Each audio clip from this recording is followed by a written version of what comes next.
الرجيم بسم الله الرحمن الرحيم الحمد لله الذي خلق السماوات والأرض وجعل الظلمات والنور ثم الذين كفروا بربهم يعدلون هو الذي خلقكم من طين ثم قضى أجلا وأجل مسمى عنده ثم أنتم تمترون وهو الله في السماوات وفي الأرض يعلم سركم وجهركم ويعلم ما تكسبون وما تأتيهم من آية من آيات ربهم إلا كانوا عنها معرضين فقد كذبوا بالحق لما جاءهم فسوف يأتيهم أنباء ما كانوا به يستهزئون ألم يروا كم أهلكنا من قبلهم من قرن مكناهم في الأرض ما لم نمكن لكم وأرسلنا السماء عليهم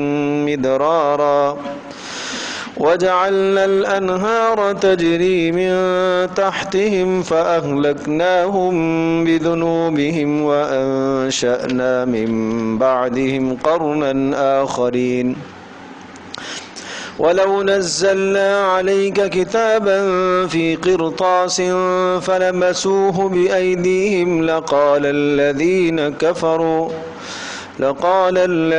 كفروا إن هذا إلا سحر مبين وقالوا لولا أنزل عليه ملك ولو أنزلنا ملكا لقضي الأمر ثم لا ينظرون ولو جعلناه ملكا لجعلناه رجلا وللبسنا عليهم ما يلبسون ولقد استهزئ برسل من قبلك فحاق بالذين سخروا منهم ما كانوا به يستهزئون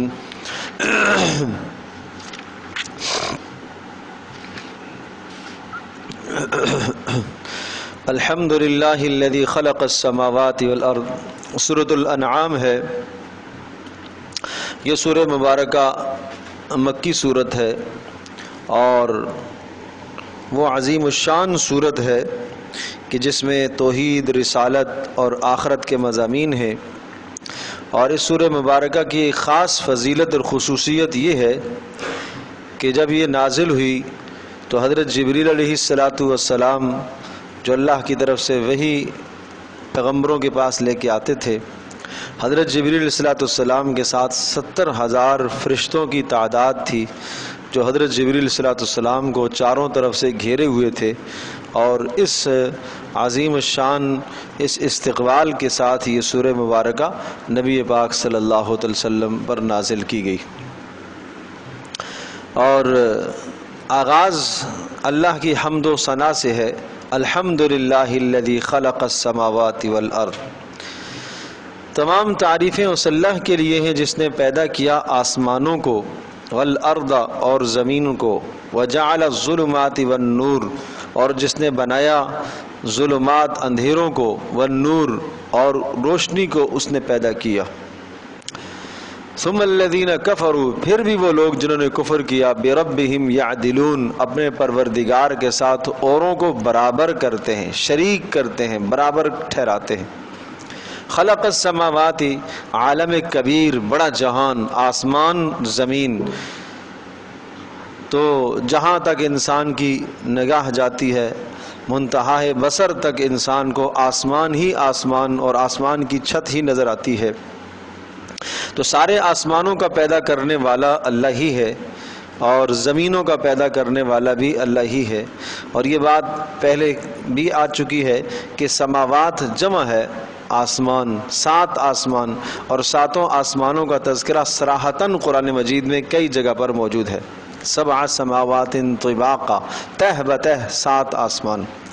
اب زمینیں 7 ہیں تو اس کے لیے لفظ مفرد استعمال ہوا الارض، ارض کہتے ہیں زمین کو، اور اس کی جمع اراضین یا ارضین آتی ہے۔ احادیث مبارکہ میں جمع کا لفظ آیا ہے، قرآن میں ارض کے لیے جمع کا لفظ کہیں نہیں آیا۔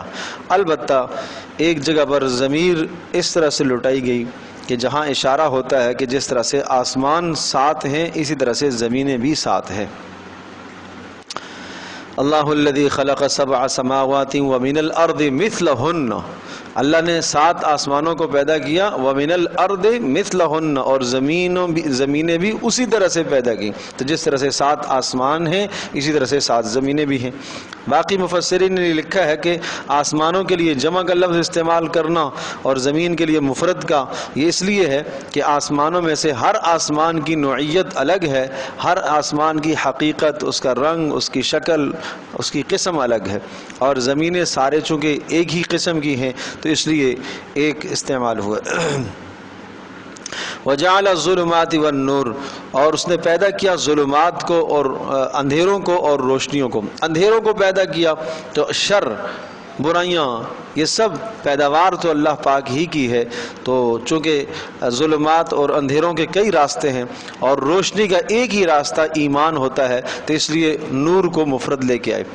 ثم الذین کفروا بربہم یعدلون، پھر بھی یہ لوگ انکار کرتے ہیں جنہوں نے انکار کیا، ثم پھر وہ لوگ جنہوں نے کفر کیا اپنے پروردگار کا، یعدلون یہ اپنے رب کے ساتھ اوروں کو برابر کرتے ہیں۔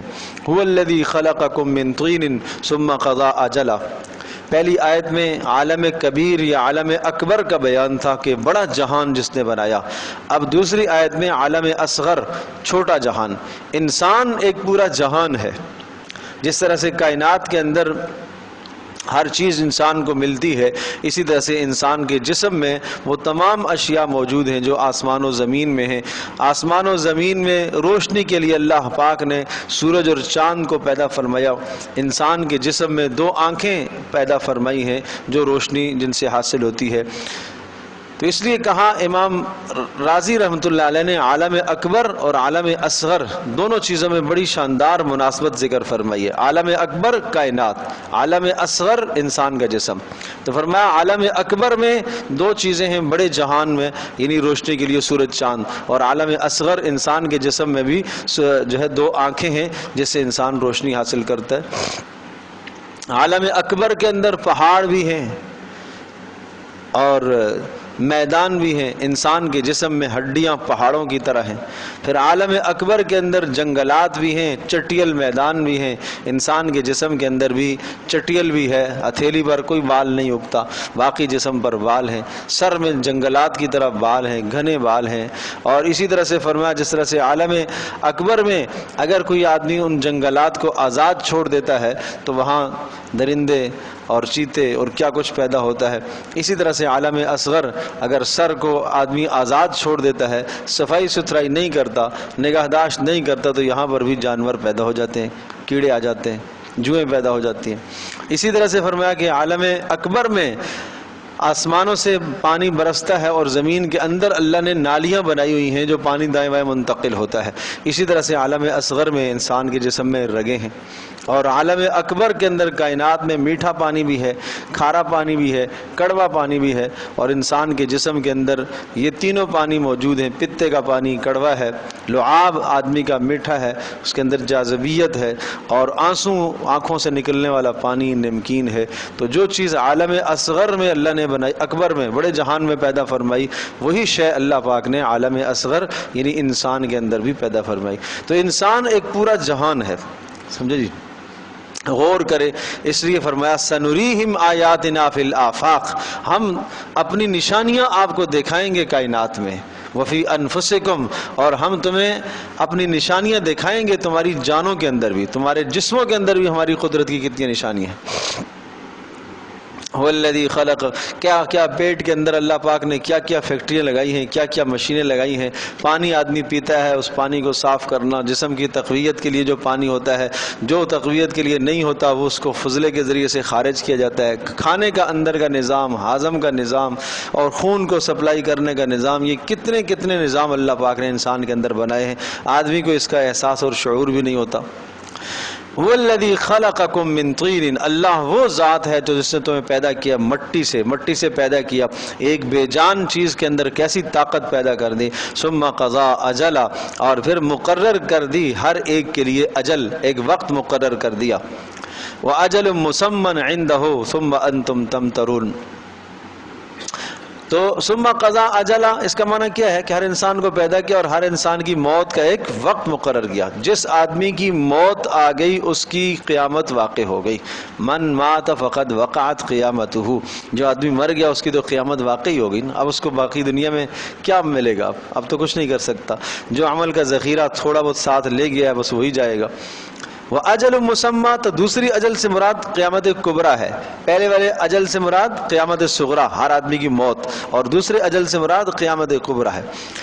ثم قضا اجلا، اور پھر اللہ پاک نے ایک وقت مقرر کیا ہر انسان کا. وَأَجَلٌ مُّسَمًّى عِندَهُ، اور ایک وقت مقرر شدہ ہے اس اللہ کے پاس. ثم انتم تمترون، پھر بھی تم جھگڑا کرتے ہو، شک کر رہے ہو قیامت کے بارے میں. جس اللہ نے عدم سے تمہیں وجود میں لایا، اب تمہیں شک ہو رہا ہے کہ کیسے اللہ پاک پیدا کرے گا. وَهُوَ اللَّهُ فِي السَّمَاوَاتِ وَفِي الْأَرْضِ، اللہ وہ ذات ہے جو آسمانوں کا بھی مالک ہے، زمینوں کا بھی. وَهُوَ اللَّهُ فِي السَّمَاوَاتِ، آسمانوں میں بھی وہی رب ہے اور زمینوں میں بھی وہی رب ہے. يَعْلَمُ سِرَّكُمْ وَجَهْرَكُمْ، وہ خوب جانتا ہے سرکم، تمہاری پوشیدہ باتوں کو، وجہرکم، اور اونچی آوازوں کو، وَيَعْلَمُ مَا تَكْسِبُونَ، اور جو تم کسب کرتے ہو اس سب کو وہ جانتا ہے. اس کے علم کی انتہا، اس کے علم کی کوئی انتہا نہیں کر سکتا. وہ پوشیدہ باتوں کو بھی جانتا ہے، ظاہری چیزوں کو بھی جانتا ہے. تو سرکم و جہرکم کا تعلق ہے قول سے، وَيَعْلَمُ مَا تَكْسِبُونَ اس کا تعلق ہے عمل سے. یعنی تمہاری اونچی باتیں بھی، آہستہ باتیں بھی جانتا ہے، سرگوشیاں بھی جانتا ہے. اور وَيَعْلَمُ مَا تَكْسِبُونَ، اور تمہارے چھپ کر اعمال وہ بھی جانتا ہے، اور ظاہراً جو تم نے اعمال کیے وہ بھی جانتا ہے. وما تأتيهم من آية من آيات ربهم إلا كانوا عنها معرضين، اور وما تأتيهم من آية، نہیں کوئی نشانی آتی ان لوگوں کے پاس، من آیات ربهم، اپنے پروردگار کی نشانیوں میں سے، الا كانوا عنها معرضين، مگر اس نشانی سے یہ اعراض کر رہے ہوتے ہیں. یعنی جو بھی ہم ان کو نشانی دکھاتے ہیں ان سے اعراض کرتے ہیں. نبی علیہ الصلوۃ والسلام سے مشرکین مطالبہ کرتے تھے کہ آپ ہمیں اپنی نبوت کی کوئی نشانی دکھائیں، کوئی معجزہ دکھائیں، اللہ کی قدرت کا کوئی معجزہ دکھائیں، نشانی. تو پہلے تو یہ نشانیاں بیان کی ہیں کہ آسمانوں کا پیدا ہونا، زمینوں کا پیدا ہونا، یہ تمہارے لیے نشانی نہیں ہے، اور تمہارا خود وجود ایک اللہ کی قدرت پر بڑی نشانی نہیں ہے. پھر فرمایا وما تأتيهم من آیات من آیات ربهم، جب بھی ان کے پاس کوئی نشانی آتی ہے تو یہ کیا کرتے ہیں؟ اس سے اعراض کرتے ہیں، منہ موڑتے ہیں، مانتے نہیں ہیں. ضدی لوگ جو ہوئے، فقد كذبوا بالحق، اب رسول پاک صلی اللہ علیہ وسلم کو تسلی دی گئی. فقد كذبوا بالحق، تحقیق جھٹلایا ان لوگوں نے حق کو. لما جاءهم، جب ان کے پاس آیا. فسوف يأتيهم انباء ما كانوا به يستهزئون، تو ان قریب، فسوف یاتیہم، ان قریب آئیں گی ان کے پاس وہ خبریں جن خبروں کا یہ استہزاء کیا کرتے تھے. یہ کون سی خبریں ہیں؟ فسوف یاتیہم، ان قریب آئیں گی ان کے پاس، انباء، وہ خبریں، اس سے مراد قیامت کی خبریں ہیں. ان قریب قیامت کا وقوع ہوگا اور میدان محشر قائم ہوگا اور وہاں کے سارے مناظر ان کے سامنے آ جائیں گے.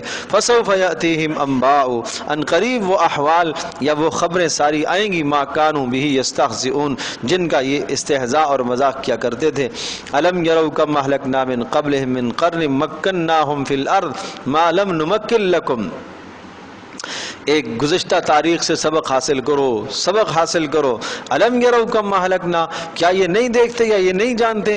کم اہلکنا من قبلہم، کتنا ان سے پہلے ہم نے ہلاک کیا، من قرن، کتنی قوموں کو ہم نے ہلاک کیا. مکناہم فی الارض، ان کو ہم نے خوب طاقت دی تھی زمین میں. مکناہم، ہم نے ان کو طاقت دی تھی زمین کے اندر، جسمانی بھی، مالی طاقت بھی. ما، اتنی طاقت، لم نمکن لکم، جو ہم نے تمہیں نہیں دی تھی. قوم عاد کتنی سخت قوم گزری ہے، قوم سمود صنعت کار قوم گزری ہے، قوم شعیب مالدار قوم گزری ہے، بڑی بڑی قومیں دنیا کے اندر وجود میں آئی ہیں، لیکن کچھ بھی نہ بچا، ان کا کوئی حصہ نہ بچا، سب کے سب تباہ ہو گئے۔ وَأَرْسَلْنَا السَّمَاءَ عَلَيْهِمْ مِدْرَارًا، اور ہم نے برسا دیا ان کے اوپر آسمان مسلسل، تو آسمان سے مسلسل بارشیں برسنے لگی، اتنی نعمتیں ہم نے ان کو دی۔ وَجَعَلْنَا الْأَنْهَارَ تَجْرِي مِن تَحْتِهِمْ، اور ہم نے نہروں کو ان کے آگے پیچھے چلا دیا، ان کے درختوں کے سامنے، ان کے محلات کے سامنے سے، لیکن جب انہوں نے نافرمانیاں کی فَأَهْلَكْنَاهُمْ بِذُنُوبِهِمْ، ہم نے ان کو ہلاک کیا ان کے گناہوں کی وجہ سے۔ وَأَنشَأْنَا مِن بَعْدِهِمْ قَرْنًا آخَرِينَ، اور ہم نے پیدا کر دیا ان کے بعد ایک اور جماعت کو۔ آج دنیا کے اندر ہم جتنے لوگ موجود ہیں، آج سے 150 سال پہلے ہمارا تصور نہیں تھا، اور اسی طرح سے آج سے 100 سال 150 سال کے بعد ہم نہیں ہوں گے، ہماری جگہ پر دوسرے ہوں گے۔ تو یہ تو دنیا کا نظام ہے، اگلے جاتے ہیں، سمجھے جی، دوسرے آتے ہیں، وہ جاتے ہیں، پھر اگلے آ جاتے ہیں، پھر جب وہ جاتے ہیں پھر اگلا نظام آتا ہے۔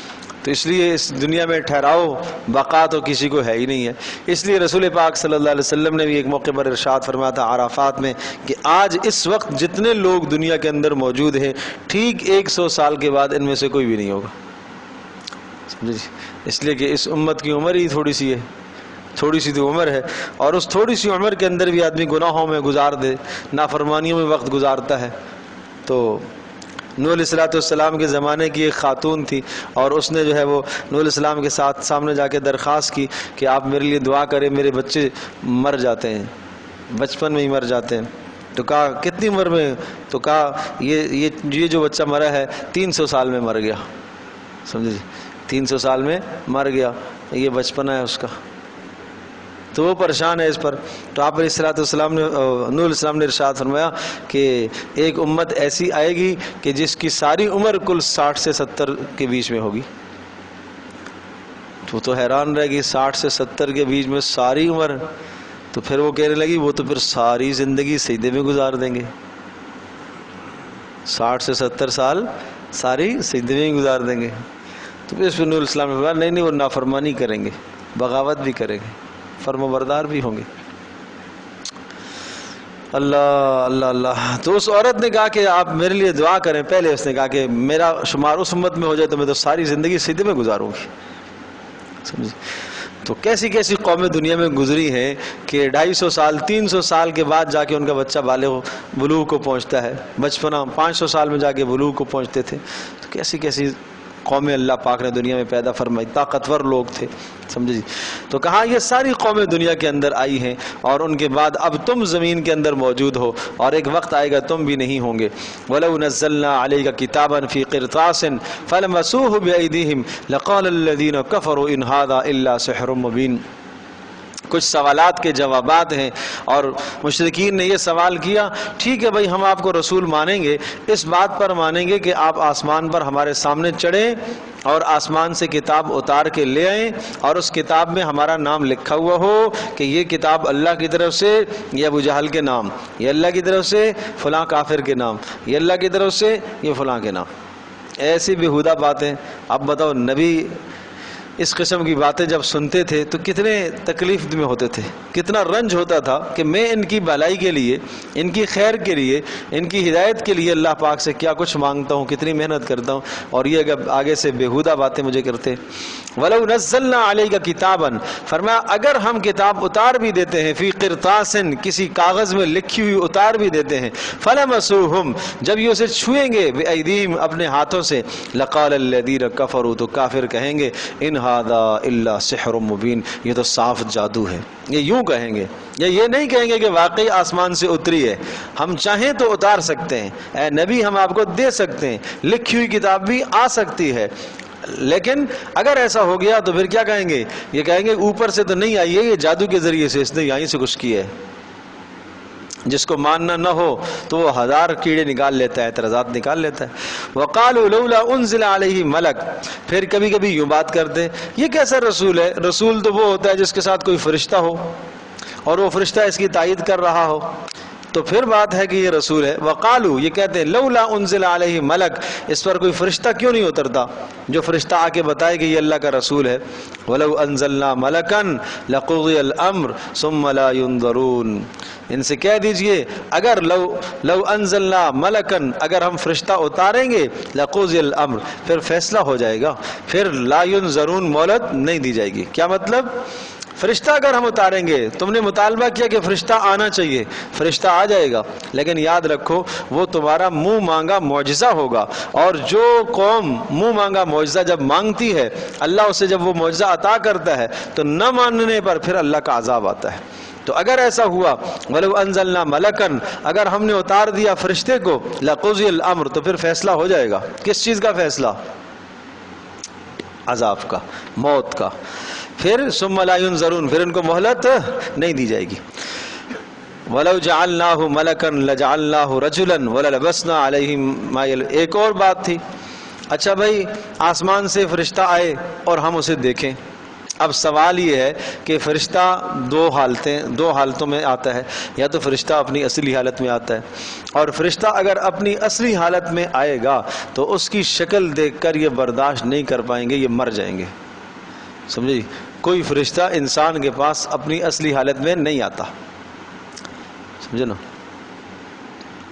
ابراہیم علیہ السلام نے درخواست کی تھی ملک الموت سے, مجھے اپنی اصلی حالت دکھاؤ. تو ملک الموت نے اپنی اصلی حالت پہلے منع کیا کہ آپ نہیں برداشت کر سکے, کہا نہیں کروں گا. اور جب اپنی اصلی حالت دکھائی تو ابراہیم علیہ السلام بے ہوش ہو گئے تھے. سمجھے جی؟ رسول پاک صلی اللہ علیہ وسلم نے درخواست کی جبریل سے, مجھے اپنی اصلی حالت دکھاؤ. تو اتنے بڑی جسامت کے مالک کے مشرق اور مغرب چھپے ہوئے تھے ان کے پروں سے. سمجھے جی؟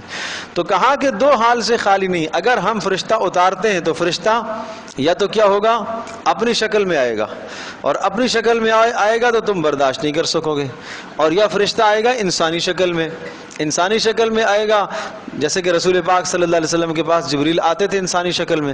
اگر انسانی شکل میں اتاریں گے تو پھر تم یہ کہو گے کہ یہ تو انسان ہے, ہمیں تو فرشتہ چاہیے. اعتراض تو پھر بھی تمہارا رہے گا, یہ کون سی بات ہوئی؟ وَلَوْ جَعَلْنَاهُ مَلَكًا, اور اگر ہم اس کو رسول کو فرشتہ بنا دیتے ہیں. کہتے تھے نا یہ رسول کیا ہونا چاہیے؟ فرشتہ ہونا چاہیے. وَلَوْ جَعَلْنَاهُ رَجُلًا وَلَوْ جَعَلْنَاهُ مَلَكًا, اگر ہم اس رسول کو ہم فرشتہ بنا دیتے ہیں, لَجَعَلْنَاهُ رَجُلًا, تو اس کو ہم کیا بنا کے اتاریں گے؟ انسان بنا کے ہی اتاریں گے نا. پھر سمجھو, وَلَوْ جَعَلْنَاهُ مَلَكًا, اگر ہم اس رسول کو فرشتہ بنا دیں, لَجَعَلْنَاهُ رَجُلًا, تو اس کو کیسے بنائیں گے؟ انسانی شکل میں لائیں گے. لَجَعَلْنَاهُ رَجُلًا, ہم اس کو بنائیں گے انسانی شکل میں. پھر کیا ہوگا؟ وَلَلَبَسْنَا عَلَيْهِمْ مَا يَلْبِسُونَ, وَلَلَبَسْنَا, اور پھر ہم شبہ میں ڈال دیں گے, جو پہلے سے شبہ پیش کر رہے ہیں وہ شبہ پھر برقرار رہے گا. وَلَقَدِ اسْتُهْزِئَ بِرُسُلٍ مِّن قَبْلِكَ, اور آپ سے پہلے بھی رسولوں کے ساتھ استہزاء کیا گیا. فَحَاقَ, گھیر لیا, بِالَّذِينَ, ان لوگوں کو, سخروا, جنہوں نے استہزاء کیا. کس چیز نے گھیر لیا؟ ما کانوا بہ یستہزئون, اس چیز نے جس کے ساتھ یہ مذاق اڑایا کرتے تھے. جس چیز کا مذاق اڑاتے تھے, کیا کس کا مذاق؟ عذابوں کا مذاق اڑاتے تھے. اور جب اللہ کے عذاب آئے تو عذابوں نے گھیر لیا. دعوت فکر اگلے رکوع کے اندر, اور طریقہ تعلیم, اور قرآن مجید قیامت تک کے لیے ہدایت ہے. یہ تین باتیں یہاں پر ذکر ہیں.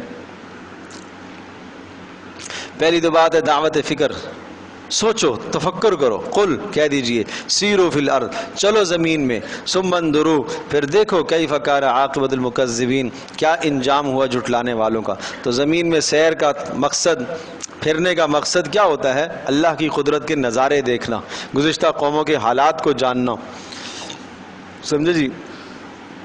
تو یہاں سے ساحل سمندر پر آپ جاتے ہیں یا کسی اور علاقے کے اندر آپ جب سیر کرنے کے لیے نکلتے ہیں تو سیر کے مقاصد لے کے جایا کرو, اپنی نیتوں کی اصلاح کر کے جایا کرو. کیوں جا رہا ہوں؟ میرے خیال سے ہماری نیتوں میں صرف یہ ہوتا ہے کہ ذہنی فریشمنٹ کے لیے جا رہا ہوں, بس, اس کے علاوہ کچھ بھی نہیں ہوتا. سمجھے جی؟ بڑا مقصد رکھو نا, یہ تو ویسے بھی حاصل ہو جائے گا. ذہنی سکون کے لیے جا رہا ہوں, بھائی ایسا مقصد رکھو جس پر تمہیں ثواب ملے. یہ نیت کرو اللہ کی قدرت کی نشانیاں دیکھنے جا رہا ہوں, وہ تو ویسے بھی حاصل ہو جائے گا نا. تو اصل مقصد کیا ہوتا ہے؟ اپنے ذہن کو بہلانا مقصد ہوتا ہے. کہ ایک آدمی ایک جگہ پر تنگ ہو گیا ہے, ایک معاشرے کے، ایک قوم میں، ایک قبیلے میں، خاندان میں رہتے رہتے رہتے کام کام کام کام تنگ ہو گیا. اگرچہ ہمارے یہاں پاکستان میں چھٹیاں اچھی خاصی ہوتی ہیں، لیکن پھر بھی آدمی تنگ ہو ہی جاتا ہے ان چھٹیوں کے بعد بھی. تو اگر تنگ ہو گیا ہے تو سفر کو نکلے، سیر کو نکلے. اب میں آپ کو ایک آیت بتاتا ہوں. 14ویں سپارے کے آخر میں کیا آیا؟ وَلَقَدْ نَعْلَمُ أَنَّكَ يَضِيقُ صَدْرُكَ بِمَا يَقُولُونَ. اور وَإِنْ عَاقَبْتُمْ فَعَاقِبُوا بِمِثْلِ مَا عُوقِبْتُمْ بِهِ وَلَئِنْ صَبَرْتُمْ لَهُوَ خَيْرُ لِلصَّابِرِينَ وَاصْبِرْ وَمَا صَبْرُكَ إِلَّا بِاللَّهِ وَلَا تَحْزَنْ عَلَيْهِمْ. اے نبی آپ غمگین نہ ہو. وَلَا تَكُ فِي ضَيْقٍ مِّمَّا يَمْكُرُونَ. آپ کا سینہ تنگ نہ ہو، آپ کا دل تنگ نہ ہو. تو نبی کا دل تنگ ہو گیا، نبی کا سینہ تنگ ہو گیا. ٹھیک ہے. پھر اللہ پاک نے اس کے بعد 15 سپارے کی پہلی آیت میں معراج کو ذکر فرمایا کہ ہم آپ کو معراج کراتے ہیں، چلو آسمانوں کی سیر کراتے ہیں. آپ اس ماحول میں رہ رہ کے تنگ ہو گئے نا، تو سبحان الذی اسرا بعبدہ لیلا من المسجد الحرام الی المسجد الاقصی. پاک ہے وہ اللہ جس نے اپنے بندے کو سیر کرائی مسجد حرام سے مسجد اقصی تک. آگے کیا فرمایا؟ لنریہ من آیاتنا. کیوں سیر کرائی ہے؟ تاکہ ہم اسے اپنی قدرت کی نشانیاں دکھائیں. تو ماحول بدلنے کا مطلب یہ ہے کہ یہ ساری چیزیں یہیں چھوڑو اور نئے ماحول کے اندر آؤ. وہاں اللہ کی قدرت کی نشانیاں جب آپ دیکھیں گے تو آپ کو ذہنی سکون ہوگا. یہ غرض ہے سیر کی، یہ مقصد ہوتا ہے سیر کا. لیکن چونکہ ہمارے ہاں بڑوں کا بھی تو کیا، تو بچوں کو بھی ہم یہی، چلو بچی جناب امتحان ہو جائے گا، اچھا رزلٹ آ جائے گا، بچوں کو لے کے نکلیں گے، مری جائیں گے جی، کوئٹہ گھومیں گے جی، سوات جائیں گے، گلگت جائیں گے، ناران کاغان جائیں گے. اچھی بات ہے بھائی. نیت کیا کرنی چاہیے؟ اللہ کی قدرت کی نشانیاں یہ دیکھ رہا ہے. اور بچوں کو بھی یہی تربیت دو، اسی تربیت پر بچوں کو بھی تیار کرو تاکہ ان کے دل میں اللہ کی قدرت کی اہمیت بیٹھے، اللہ کی محبت ان کے دلوں کے اندر آئے. پھر جو بھی چیز اللہ کی پیدا کردہ دیکھو، پہاڑ کو دیکھو، سبزے کو دیکھو، سمندر کو دیکھو اور آبشاروں کو دیکھو، جو بھی چیزیں نظر آئیں تو اپنے بچوں کو خود بھی دیکھ کر فوری ذہن اللہ کی طرف جانا چاہیے. وفی کل شیء لہ آیۃ تدل علی انہ واحد. کہتا ہے کہ ہر چیز کے اندر ایک نشانی ہوتی ہے، ہر چیز کے اندر نشانی ہے کہ اللہ پاک ایک ذات ہے. اللہ پاک ایک ذات ہے. جب راستہ میں کوئی آدمی چل رہا ہوتا ہے تو اس کے نشانوں سے، پاؤں کے نشانوں سے محسوس ہوتا ہے کہ یہاں سے کوئی گزرا ہے. تو اتنا بڑا کائنات کا نظام اللہ کی قدرت پر دلالت نہیں کر رہا، لیکن سمجھنے کی بات ہے. اس لیے فرمایا قل سیروا فی الارض. چلو پھرو، کہہ دیجیے آپ ان سے، سیرو فی الارض، زمین میں چلو پھرو، ثم انظروا، پھر دیکھو، کیف کان عاقبۃ المکذبین، کیا انجام ہوتا ہے جھٹلانے والوں کا. قل لمن ما فی السماوات والارض، کہہ دیجیے، یہ سوال ذرا ان سے پوچھئے، لمن ما فی السماوات، جو کچھ آسمانوں میں ہے وہ کس کا ہے، والارض، اور جو زمینوں میں ہے وہ کس کا ہے. آسمانوں کا مالک کون؟ سورج چاند ستاروں کا، بارشوں کا مالک کون؟ اور زمین سے نکلنے والے غلے اور سبزوں کا مالک کون؟ قل، کہہ دیجئے، للہ، یہ اللہ ہی کے لیے ہے سب کچھ، یہ سب اللہ ہی نے پیدا کیا ہے. اللہ ہی مالک بھی ہے، خالق بھی ہے، متصرف بھی ہے، مدبر بھی ہے، اللہ ہی ہے.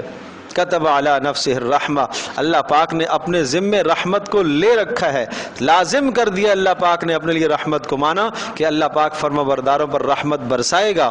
لیجمعنکم الی یوم القیامۃ، اللہ تمہیں ضرور جمع کرے گا اس دن میں جس کے واقع ہونے میں کوئی شک نہیں. الذین خسروا انفسہم، اور وہ لوگ جنہوں نے اپنے آپ کو خسارے میں ڈالا، فہم لا یؤمنون، وہ اللہ پر ایمان نہیں رکھتے، رسول پر ایمان نہیں رکھتے. وَلَهُ مَا سَكَنَ فِي اللَّيْلِ وَالنَّهَارِ وَهُوَ السَّمِيعُ الْعَلِيمُ. وَلَهُ، اور اسی ہی کا ہے، اللہ ہی کا ہے، مَا سَكَنَ فِي اللَّيْلِ، ہر وہ چیز جو رات میں سکون پاتی ہے، وَالنَّهَارِ، اور جو دن میں متحرک ہو جاتی ہے، راتوں کو چیزوں کو سکون مل جاتا ہے. ہر چیز اپنی مقر اور اپنی آرام گاہ کی طرف چلی جاتی ہے. انسان اپنی آرام گاہوں کے اندر، پرندے درندے چرندے سب کچھ اپنے اپنے آرام گاہوں میں چلتے ہیں. اور جب صبح ہوتی ہے تو ہر شے متحرک ہو جاتی ہے، حرکت میں آ جاتی ہے، ساری کائنات حرکت میں آ جاتی ہے، انسان بھی، چرند بھی، پرند بھی، سب حرکت میں ہے. وَلَهُ، کا اسی ہی کا ہے سب کچھ. مَا سَكَنَ فِي اللَّيْلِ، وہ تمام چیزیں جو رات میں سکون میں آ جاتی ہیں، وَالنَّهَارِ، اور دنوں کو منتشر ہو جاتی ہیں اور دنوں کو وہ متحرک ہو جاتی ہیں. وَهُوَ السَّمِيعُ الْعَلِيمُ، سننے والا اور جاننے والا ہے. قُلْ أَغَيْرَ اللَّهِ أَتَّخِذُ، اب ان سے یہ پوچھئے، یوں سوال کیجئے، اغیر اللہ اتخذ، کیا اللہ کے سوا میں کسی اور کو اپنا دوست بناؤں؟ اغیر اللہ، کیا اللہ کے سوا اتخذ ولیا، کسی اور کو میں ولی بناؤں؟ فاطر السماوات والارض، جو آسمانوں اور زمینوں کا پیدا کرنے والا ہے، وہو یطعم ولا یطعم، وہو یطعم، اور وہ سب کو کھلاتا ہے، ولا یطعم، اور اسے نہیں کھلایا جاتا، اور سب کو کھلاتا ہے، خود کھانے سے پاک ہے۔ قل، کہہ دیجئے، انی امرت، مجھے تو حکم دیا گیا، ان اکون اول من اسلم، کہ میں سب سے پہلے جھک جاؤں، سب سے پہلے تسلیم کر جاؤں، ولا تکونن من المشرکین، اور آپ مشرکوں میں سے نہ ہو جائیے۔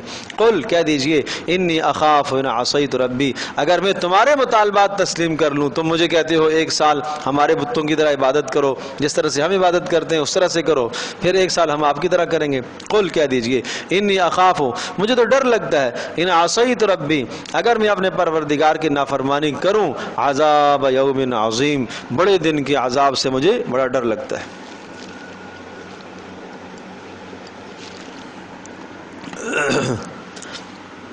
من یصرف عنہ یومئذ فقد رحمہ وذلک الفوز المبین۔ من یصرف عنہ، کون ہے یصرف عنہ، جو عذاب کو وہاں سے پھیرے گا؟ من یصرف عنہ، جس سے عذاب کو اس نے پھیر دیا، فقد رحمہ، اس پر اس نے رحم کر دیا، وذالک الفوز المبین، اور یہ ہے بڑی کامیابی۔ من یصرف عنہ یومئذ، جس سے عذاب کو اس نے ہٹا دیا، اس پر اس نے رحم کر دیا، اور یہ بڑی کامیابی ہے۔ وَإِن يَمْسَسْكَ اللَّهُ بِضُرٍّ فَلَا كَاشِفَ لَهُ إِلَّا هُوَ، اور اگر وَإِن يَمْسَسْكَ اللَّهُ بِضُرٍّ، اگر اللہ تبارک و تعالیٰ آپ کے ساتھ کسی برائی کا ارادہ کر لے، فَلَا كَاشِفَ لَهُ، اس کو کوئی نہیں ہٹا سکتا، إِلَّا هُوَ، مگر اللہ ہی۔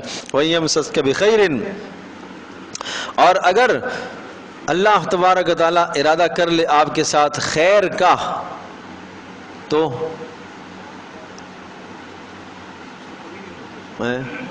بتاؤ، نہیں، ہر چیز پر قادر ہے۔ اس جملے، پچھلے جملے کا تعلق کہاں سے ہوگا؟ فکر کرو، فکر کرو۔ وَيَمْسَسْكَ اللَّهُ بِضُرٍّ، اگر آپ کے ساتھ کوئی برائی کا ارادہ، اللہ پاک کسی تکلیف کا ارادہ لے آئے، فَلَا كَاشِفَ لَهُ إِلَّا هُوَ، تو اس تکلیف کو اللہ کے سوا کوئی نہیں ہٹا سکتا۔ آگے، وَيَمْسَسْكَ بِخَيْرٍ، اگر وہ آپ کے ساتھ بھلائی کا ارادہ کرے تو، بولو، یہ کہو نا، اس بھلائی کو بھی کوئی روک نہیں سکتا، یہ ہے بات۔ تو یہ میں آپ کو سمجھانا چاہ رہا ہوں، بتانا چاہ رہا تھا کہ دیکھیں، پہلے والے لفظ کے اندر شرط اور جزا دونوں ذکر ہے، یعنی اگر اللہ پاک آپ کے ساتھ کسی برائی کا ارادہ کرنا چاہے تو اس برائی کو کوئی ہٹا نہیں سکتا۔ ارادہ کرنا چاہے تو دوسرا جملہ کیا ہوا؟ اس برائی کو کوئی ہٹا نہیں سکتا، ٹھیک ہے۔ اب دوسرا کلام، اگر اللہ پاک آپ کے ساتھ خیر کا ارادہ کرنا چاہے تو اس خیر کو کوئی روک نہیں سکتا، ٹھیک ہے نا۔ تو یہ قرآن کا انداز ہے، ویسے پہلے دونوں جملے ذکر ہیں، دوسرے دو جملوں میں سے ایک جملہ ذکر کر دیا اور دوسرا خود آپ کی سمجھ پر چھوڑ دیا، سمجھے۔ تو اب یہ جو دوسرا جملہ ہم نے یہاں پر نکالا ہے کہ اگر اللہ پاک آپ کے ساتھ بھلائی کا ارادہ کرنا چاہے تو کیا ہوگا؟ اس بھلائی کو کوئی روک نہیں سکتا۔ کیوں؟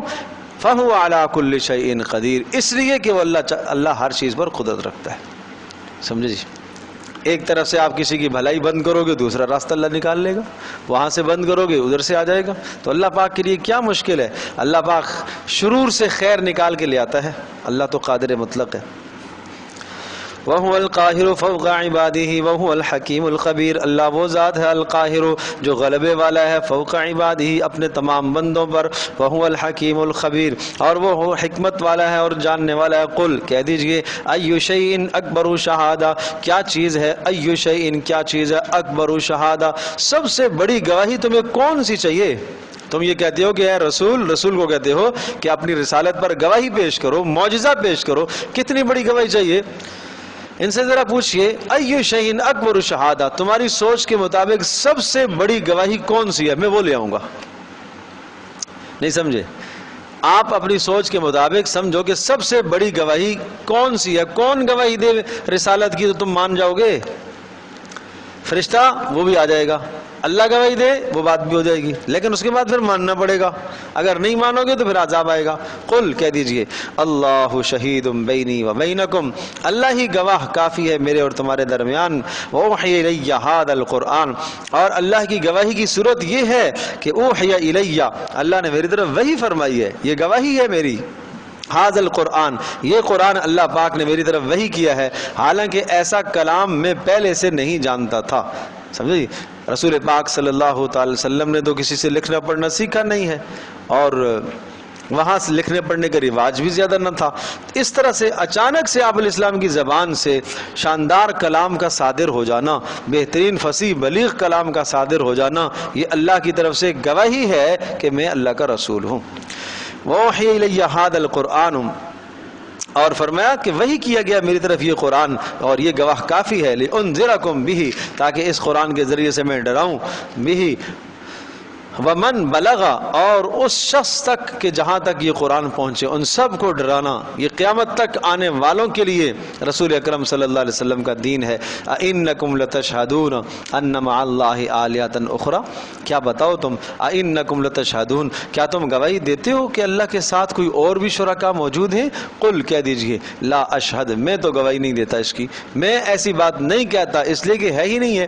قل انما هو الہ واحد، کہہ دیجئے پروردگار تو ایک ہے، واننی بریء مما تشرکون، اور میں بری ہوں ان تمام باتوں سے جو تم شریک ٹھہراتے ہو۔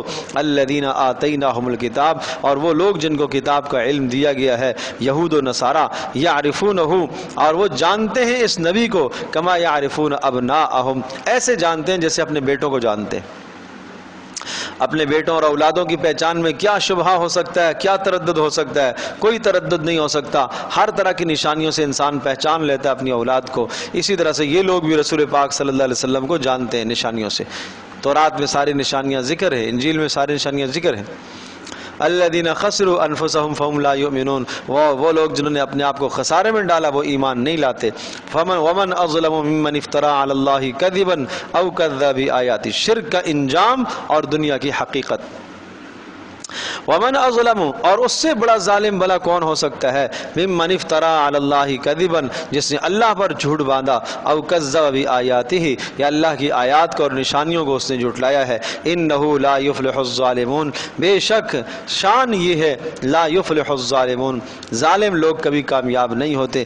ویوم نحشرهم جميعا، اور وہ دن یاد کرو جس دن ہم جمع کریں گے ان سب کو، ثم نقول، پھر ہم کہیں گے للذین اشرکوا، ان لوگوں کو جنہوں نے شریک ٹھہرایا، این شرکاؤکم الذین کنتم تزعمون، کہاں ہیں تمہارے وہ شرکا جن کو تم دنیا میں ٹھہراتے تھے، جن کو تم میرا شرکا ٹھہراتے تھے، کہاں چلے گئے؟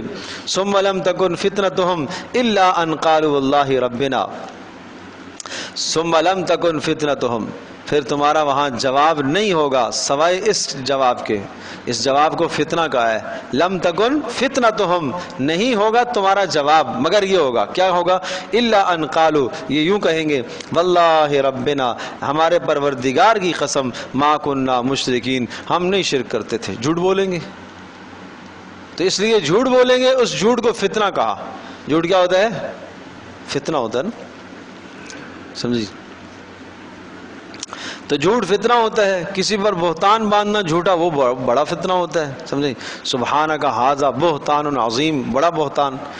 انظر کیف کذبوا علی انفسہم، اے نبی دیکھیں کس طرح سے اس دن جھٹلائیں گے، کذبوا علی انفسہم، اپنے اوپر جھوٹ بولیں گے، وضل عنہم ما کانوا یفترون، اور گم ہو جائیں گے ان سے ما، وہ تمام معبود، یفترون جن کو وہ گڑھتے تھے۔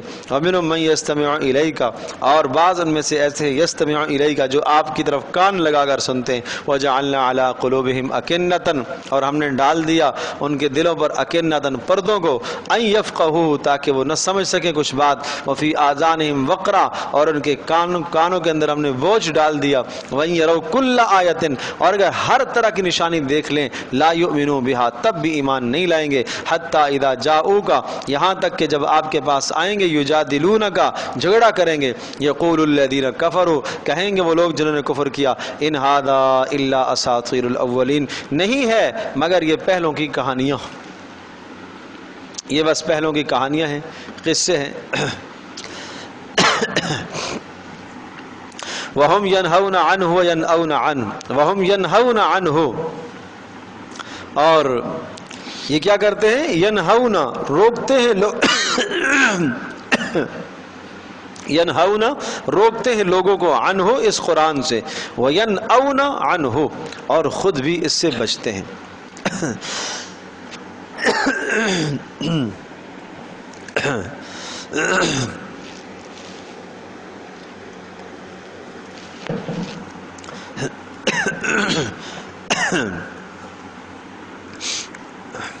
وَهُمْ يَنْهَوْنَ، اور وہ روکتے ہیں لوگوں کو قرآن سے، وَيَنْأَوْنَ عَنْهُ، اور خود بھی اس سے دور رہتے ہیں، وَإِنْ يُهْلِكُونَ إِلَّا أَنفُسَهُمْ، اور نہیں ہلاک کرتے، تباہ کرتے مگر اپنے آپ کو، وَمَا يَشْعُرُونَ، اور سمجھتے بھی نہیں ہیں۔ وَلَوْ تَرَىٰ إِذْ وُقِفُوا عَلَى النَّارِ، اور اگر تو دیکھ لے، اذ وقفوا علی النار، جب یہ آگ کے سامنے پیش کیے جائیں گے تو دیکھے گا تو اس وقت بڑا برا حال ہوگا۔ فقالوا، اس وقت یہ کہیں گے، یا لیتنا نرد ولا نکذب بآیات ربنا، ہائے کاش نرد، ہمیں دنیا میں واپس لوٹا دیا جاتا، ہائے کاش لا نکذب بآیات ربنا، ہم نہ شرک کرتے، ہم اللہ کی آیات کو نہ جھٹلاتے، ونکون من المؤمنین، ہائے کاش ہم مان لیتے دنیا میں، لیکن اب یہ افسوس کرنا بیکار ہے۔ بل بدا لہم ما کانوا یخفون من قبل، بل بدا لہم، بلکہ ظاہر ہو جائے گا، ما، وہ تمام باتیں، یخفون، جن کو چھپایا کرتے تھے دنیا میں، جن برائیوں کا آدمی دل میں چھپائے ہوئے ہے نا، قیامت کے دن سب ظاہر ہو جائیں گی۔ یوم تبلی السرائر، پوشیدہ باتیں سب کھل کے سامنے آ جائے گی، دل میں کسی کے خلاف کیا نفرت اور بغض، اور دل میں کیا کیا گناہوں کی امنگیں موجود تھیں، وہ سب ظاہر ہو جائیں گی۔ وَلَوْ رُدُّوا لَعَادُوا لِمَا نُهُوا عَنْهُ وَإِنَّهُمْ لَكَاذِبُونَ، یہ تمنا کریں گے کہ دنیا کی طرف واپس لٹائے جائیں۔ وَلَوْ رُدُّوا، اگر ان کو لٹا دیا جاتا ہے، لَعَادُوا لِمَا نُهُوا، تو دوبارہ وہی کام کریں گے جس کام سے ان کو روکا گیا ہے۔ ارے بات سمجھے جی، اگر دنیا میں لٹا دیں تو کیا کریں گے؟ آگے وہی کام کریں گے جس کام سے روکا گیا ہے۔ وَإِنَّهُمْ لَكَاذِبُونَ، اور یہ کیا کرتے ہیں؟ جھوٹ بولتے ہیں۔ کیوں جی؟ کیسے؟ دیکھو دنیا میں کبھی کبھی آپ نے دیکھا ایک آدمی مصیبت میں پھنستا ہے، تو مصیبت میں جب پھنستا ہے تو پھر کیا کرتا ہے؟ دوڑتا ہے، پھر جائے نماز بچھاتا ہے، پھر ذکر کرتا ہے، پھر صدقے بھی کرتا ہے، پھر آیت کریمہ بھی پڑھتا ہے، پھر سب سے دعائیں بھی کراتا ہے۔ مصیبت ٹل گئی تو پھر کیا کرتا ہے؟ پھر وہی حرکت کرتا ہے دوبارہ سے۔ اللہ پھر کریم ہے، پھر کچھ وقت کے بعد پھر تھوڑی سی مصیبت ڈالتا ہے کہ کم از کم یہ جو حرکتیں کی ہیں یہ تو دھلوا دے، صاف کرا دے۔ سمجھو جی، تو یہ دنیا میں کا مشاہدہ ہے، روزانہ ہم دیکھتے ہیں، یہ مناظر ہوتے ہیں سارے۔ سمجھے جی، جب مصیبت آتی ہے تو آدمی دوڑتا ہے اللہ کی طرف، اور مصیبت جب ٹل جاتی ہے تو پھر واپس باغی ہو جاتا ہے، نافرمان بن جاتا ہے۔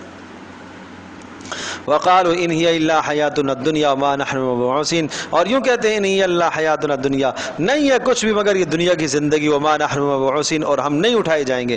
ولو ترى اذ وقفوا على ربهم، اور تو دیکھے گا جب ان کو اپنے پروردگار کے سامنے کھڑے ہوں گے حساب کے لیے، قال الیس هذا بالحق، اللہ پاک ان سے پوچھے گا اب بتاؤ یہ عذاب حق نہیں ہے؟ یہ سارا اٹھنا، مر کر اٹھنا، دوبارہ زندہ ہونا برحق نہیں ہے؟ قالوا، کہیں گے بلا وربنا، اے ہمارے پروردگار، بلا بلا ہے وربنا، ہمارے رب کی قسم سچ ہے۔ قال، اللہ کہے گا فذوقوا العذاب بما کنتم تکفرون، اب بھگتو اور چکھو وہ عذاب جس عذاب کا جس کا تم انکار کیا کرتے تھے۔ قد خسر الذین کذبوا بلقاء اللہ، تحقیق خسارے میں پڑ گئے وہ لوگ جنہوں نے اللہ کی ملاقات کو جھٹلایا۔ اللہ کی ملاقات سے مراد کیا ہے؟ قیامت کے دن کو جھٹلایا۔ حتی اذا جاءتهم الساعة بغتہ، یہاں تک کہ آئے گی ان کے پاس الساعہ، قیامت، بغتۃ، اچانک، وقالوا، اس وقت کہیں گے یا حسرتنا علی ما فرطنا فیہا، ہائے افسوس، یا حسرتنا، ہائے افسوس، علی ما فرطنا فیہا، ہم نے جو دنیا کے اندر کمی کی ہے اعمال میں۔ اس وقت افسوس کا کچھ بھی نہیں ہوگا۔ موت جب آتی ہے تو آدمی کہتا ہے تھوڑا سا اور مجھے ٹائم مل جائے۔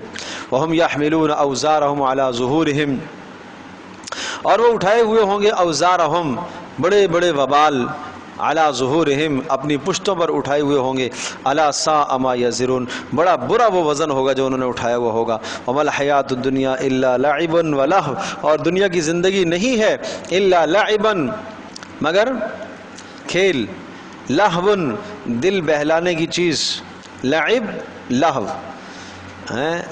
لعب کہتے ہیں ایسی چیز جس کا کوئی فائدہ نہ ہو، اور لہو کہتے ہیں ایسی چیز جو غیر باقی ہو، جس میں استقامت اور دوام نہ ہو، لہو اور لعب۔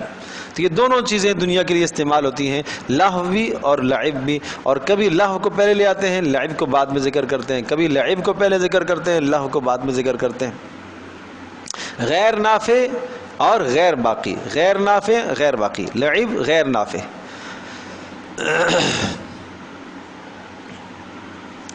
سمجھے جی؟ چھوٹے چھوٹے بچوں کو آپ نے دیکھا ہے، اب وہ کھیل رہا ہے بچہ، اب اس کی گاڑی بھی ہے، اس کا جہاز بھی ہے، اس کا گھر بھی ہے، سمجھے جی؟ لیکن اس کو بھی پتہ ہے کہ یہ کوئی گاڑی سواری کے قابل تھوڑی ہے، یہ جہاز کوئی سواری کے قابل تھوڑی ہے، یہ رہنے کے قابل تھوڑی ہے۔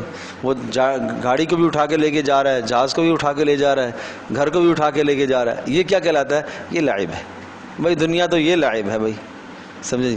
وَلَهْوٌ، اور بچے غیر باقی، کبھی کبھی مٹی کے کھلونے بناتے ہیں، مٹی کے گھر بناتے ہیں، شام کو پھر توڑتے ہیں، بقا نہیں ہے اس میں۔ تو جو خالق اور مالک دنیا کو بنانے والا ہے، پیدا کرنے والا، وہ کہہ رہا ہے کہ یہ کچھ بھی نہیں ہے، یہ کھیل تماشا ہے، غیر باقی ہے، اس میں دوام نہیں ہے۔ ایک سونار سونا بیچتا ہے، اور اس نے دو سونے کے ہار یا کوئی بھی شے اس نے رکھے ہیں، اور ایک پر اس نے لکھ دیا کہ جناب یہ خالص سونا ہے، اور ایک پر اس نے لکھ دیا ہے کہ جناب یہ خالص کھوٹ ہے، خالص پیتل ہے، خالص کوئی اور شے ہے۔ اب وہ اتنا خوبصورت کہ قیمت اس نے لگا دی، سونے کی قیمت جو ہے اس نے لگا دی، اور اس آرٹیفیشل کی بھی اس نے قیمت لگا دی، اور اس کی قیمت اس نے زیادہ لگائی۔ لکھا ہوا بھی ہے کہ یہ سونا نہیں ہے، لیکن پھر بھی ایک آدمی سونے کے بھاؤ میں اس کو خرید کے لاتا ہے، تو کیا کہا جائے گا؟ بے وقوف ہے۔ بالکل اسی طرح سے جس مالک نے اس دنیا کو بنایا ہے، اس نے بتا دیا کہ اس کی قیمت مچھر کے پر کے برابر بھی نہیں ہے، مچھر کے پر کے برابر بھی نہیں ہے۔ اس نے قیمت خود لگا دی کہ مچھر کے پر جتنی بھی اس کی قیمت نہیں ہے۔ اور آخرت بہت قیمتی چیز ہے، پھر بھی آدمی دنیا کے پیچھے پڑ کر آخرت کو چھوڑ دے تو کتنی حماقت ہے، سمجھے جی؟ اللہ اکبر۔ نہ دنیا کے پیچھے بھاگا کرو بھائی۔ حدیث پاک میں آتا ہے کہ اللہ تبارک و تعالیٰ نے ارشاد فرمایا، اللہ پاک دنیا دینداروں سے، نیک لوگوں سے، جس شخص سے اللہ تبارک و تعالیٰ کو محبت ہوتی ہے، اللہ دنیا ان سے ایسے پیچھے کرتا ہے، ایسے پیچھے کرتا ہے جیسے تم اپنے مریض کو پانی سے بچاتے ہو، اس طرح سے اللہ پاک دنیا اس سے دور رکھتا ہے۔ ہر وہ شے جو انسان کو اللہ کی یاد سے غافل کرے وہ دنیا ہے۔ اگر وہ مال ہے تو دنیا ہے، وہ بیوی ہے تو دنیا ہے، وہ اولاد ہے تو دنیا ہے، گھر ہے تو دنیا ہے۔ ہر وہ شے جو انسان کو اللہ کی یاد سے غافل کرے، منصب ہے تو دنیا ہے۔ تو اللہ تبارک و تعالیٰ سے یہ مانگا کرو، اللہم لا تجعل مصیبتنا فی دیننا، ہمارے دین میں مصیبت نہ پیدا ہو جائے۔ اللہ ہمارے علم کا مطمع نظر صرف دنیا ہی نہ بن جائے کہ دنیا کے لیے ہم علم حاصل کریں، ایسا نہ ہو۔ وَلَدَارُ الْآخِرَةُ خَيْرٌ لِلَّذِينَ يَتَّقُونَ، اور آخرت کا گھر خیرٌ بہتر ہے، للذین ان لوگوں کے لیے، یتقون جو تقوی اختیار کرتے ہیں، یعنی باقی بھی ہے اور نافع بھی ہے۔ افلا تعقلون، اتنی موٹی سی بات بھی سمجھ میں نہیں آتی۔ قد نعلم، ہم تحقیق ہم جانتے ہیں، انہ لیحزنک الذی یقولون، ہاں انہ لیحزنک، آپ کو غم میں ڈالتی ہیں وہ باتیں جو یہ لوگ کہتے ہیں، ان کی باتیں آپ کو غم میں ڈالتی ہیں۔ لیحزنک، آپ کو غم میں ڈالتی ہیں، الذی یقولون، وہ بات جو یہ کہتے ہیں، فإنہم لا یکذبونک، آپ غم نہ کریں، یہ آپ کو نہیں جھٹلا رہے، ولکن الظالمین بآیات اللہ یجحدون، یہ ظالم اللہ کی آیات کو جھٹلا رہے ہیں، اللہ کا انکار کر رہے ہیں، آپ کا انکار نہیں کر رہے۔ آپ سے تو ان کو کوئی حسد نہیں تھا، ہاں جب آپ نبی بن کر آئے تو مخالفتیں شروع ہو گئی ہیں۔ وَلَقَدْ كُذِّبَتْ رُسُلٌ مِّن قَبْلِكَ، اور تحقیق آپ سے پہلے بھی رسولوں کو جھٹلایا گیا، فَصَبَرُوا عَلَىٰ مَا كُذِّبُوا، تو انہوں نے صبر کیا ہے، جو عَلَىٰ مَا كُذِّبُوا، جو جھٹلائے گئے اس پر صبر کیا، وَأُوذُوا، اور ان کو ایذائیں دی گئی، حَتَّىٰ أَتَاهُمْ نَصْرُنَا، یہاں تک کہ پھر ہماری مدد آئی، وَلَا مُبَدِّلَ لِكَلِمَاتِ اللَّهِ، اور اللہ پاک کے کلمات کو، اللہ کے وعدوں کو کوئی تبدیل نہیں کر سکتا، جو مدد کا وعدہ اللہ نے آپ سے کیا ہے وہ آئے گی۔ وَلَقَدْ جَاءَكَ مِن نَبَإِ الْمُرْسَلِينَ، اور تحقیق آپ کے پاس آ چکی ہیں گزشتہ رسولوں کی خبریں کہ رسولوں پر مصائب آئے پھر اللہ کی مدد آئی ہے۔ وَإِن كَانَ كَبُرَ عَلَيْكَ إِعْرَاضُهُمْ فَإِنِ اسْتَطَعْتَ أَن تَبْتَغِيَ نَفَقًا فِي الْأَرْضِ أَوْ سُلَّمًا فِي السَّمَاءِ فَتَأْتِيَهُمْ بِآيَةٍ، یہ نبی پاک صلی اللہ تعالیٰ علیہ وسلم کے اختیارات کی نفی ہے، مختار کل ہونے کی نفی ہے، اور ساتھ ساتھ یہ بھی سمجھ لیجئے کہ رسول پاک صلی اللہ علیہ وسلم کے دل میں یہ تمنا تھی کہ اگر معجزہ جس طرح سے یہ کہہ رہے ہیں اگر ایسا معجزہ اللہ پاک دکھا دے تو اچھا ہو جائے گا، یہ لوگ مان جائیں گے۔ اچھا معجزہ نبی خود نہیں دکھاتا، معجزہ اللہ پاک اس کے ہاتھ پر صادر کرتا ہے۔ تو انہوں نے مطالبہ کیا تھا کہ جناب آسمان سے فرشتہ اترے ہمارے سامنے، ہم دیکھیں اس کو، یا یہ ہے کہ جناب آپ کے پاس نہریں ہوں، یا یہ ہے کہ آپ آسمان میں ہمارے سامنے چڑھ جائیں، آسمان سے کتابیں اتریں اور وہ کتابیں ہم دیکھیں اور ہمارے نام پر لکھی ہوئی ہوں۔ تو اس قسم کے بیہودہ سوالات ان کے تھے۔